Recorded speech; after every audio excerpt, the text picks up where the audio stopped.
Hotman Paris Hutapea menyatakan kesiapan dirinya untuk menjadi pengacara Menteri Keuangan, Menkeu, Purbaya Yudhi Sadewa.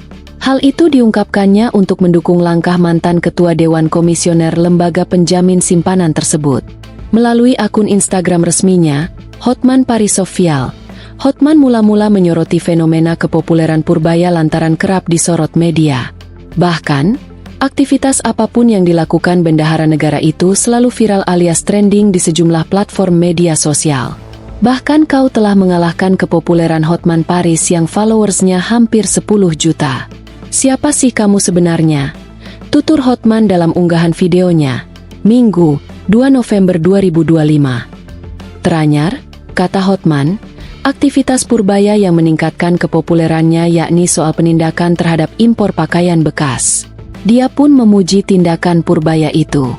Pasalnya, kegiatan impor baju bekas telah membuat tekor negara, seperti hilangnya pajak bea masuk, pajak pertambahan nilai alias PPN hingga pajak penghasilan.